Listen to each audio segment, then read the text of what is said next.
సాయి వాళ్ళ శారీస్ స్టార్ట్ చేశారు కదా, దగ్గరుండి 2 శారీస్ కొంటావా లేదా అని కొనిపించినారు నాతో. బాగుంది అండ్ మీ సపోర్ట్ కూడా చాలా బాగుంది. Thank you so much.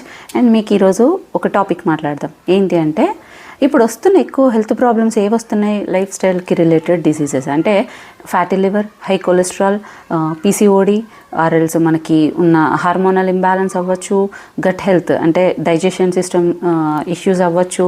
ఇలాంటివన్నీ కూడా అంటే లైఫ్ స్టైల్కి రిలేటెడ్ హెల్త్ ప్రాబ్లమ్సే ఎక్కువ ఉన్నాయి. వీటికి చాలా వరకు మెడిసిన్స్ కూడా లేవు తెలుసా. కాకపోతే అదృష్టం ఏంటంటే మెడిసిన్స్ మన చేతిలోనే ఉన్నాయి. రికరెన్స్ అంటే రిపీట్ కాకుండా ఉండడానికి, ప్రివెంట్ చేసుకోవడానికి, వచ్చిన ప్రాబ్లమ్స్ కూడా తగ్గించుకోవడానికి మెడిసిన్ మన చేతుల్లోనే ఉంది. 90% మనకు ఉన్న హెల్త్ ప్రాబ్లమ్స్కి రావడం మెయిన్ కారణం మన అలవాట్లు, మన లైఫ్ స్టైల్. ఇదే మెయిన్. అరే 30 రోజులు కరెక్ట్గా ఎక్సర్సైజ్ చేసేసి కరెక్ట్గా ఫుడ్ మానేసి తినేసి మళ్ళీ నేను మానేస్తాను, ఇట్లాంటివన్నీ కదా. మన అలవాటు ఒక్కొక్కటి మార్చుకుంటూ వెళ్తే ఈ లైఫ్ స్టైల్ డిజీజెస్కి మనం check పెట్టగలుగుతాం.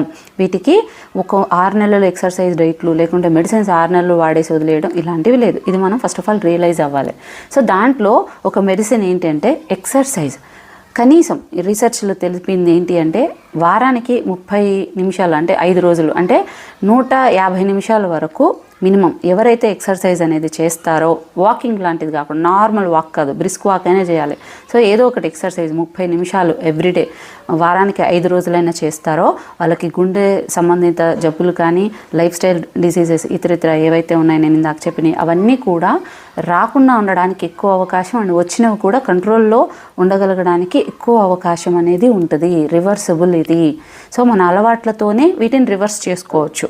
So food control and exercise ఖచ్చితంగా మీరు చెయ్యాల్సిందే. ఇది వెయిట్ లాస్ కోసమని కాదు, వెయిట్ లాస్ కోసం కాదు. మనకి వయసు పెరిగే కొద్దీ మన డైజెషన్ సిస్టమ్ డౌన్ అవుతుంటుంది. మెటబాలిజం కూడా అంటే శరీర పనితీరు అనేది తగ్గుతూ ఉంటుంది. ఆ మెటబాలిజం అనేది ఆ డౌన్ అయిన దాన్ని మెరుగుపరచడానికి హెల్ప్ చేస్తుంది. ఎప్పుడైతే మెటబాలిజం డౌన్ అవుతుంటుందో వెయిట్ ఫ్లక్చువేషన్స్ ఇట్లాంటివి ఎక్కువ కూడా ఉంటాయి, ఎనర్జీ లెవెల్ కూడా డౌన్ అవ్వడం ఇట్లాంటివన్నీ కూడా ఉంటాయి. దాంట్లో ఇది హెల్ప్ చేస్తుంది. అండ్ బాడీలో ఇన్ఫ్లమేషన్ తగ్గిస్తుంది. 150 నిమిషాలు మినిమం వారానికి ఎక్సర్సైజ్ చేయడం వల్ల మన బాడీలో ఇన్ఫ్లమేషన్ తగ్గుతుంది అండ్ క్రానలాజికల్ ఏజ్ కూడా తగ్గుతుంది. నేను ఈ టాపిక్ కూడా చెప్పాను. మనం పుట్టిన దాన్ని బట్టి దీన్ని బయాలజికల్ అంటారు, పుట్టిన డేట్ని బయాలజికల్ ఏజ్ అంటారు. మన శరీరంలో మనం వాడేసిన దాన్ని క్రానలాజికల్ ఏజ్ అంటే నేను 20 ఏజ్లో 50 సంవత్సరాల సమస్యలనే చెప్తుంటారు. అంటే ఆర్గాన్స్ లోపల ఉన్న అవయవాల్ని 50 ఏళ్ళకి తరబడా వాడేసి ఉంటారు అనమాట. సో క్రానలాజికల్ ఏజ్ వేరు, బయాలజికల్ ఏజ్ వేరు. ఆ క్రానలాజికల్ ఏజ్ అనే దాన్ని తగ్గించడానికి మీకు సపోర్టివ్గా ఉంటుంది ఎక్సర్సైజ్.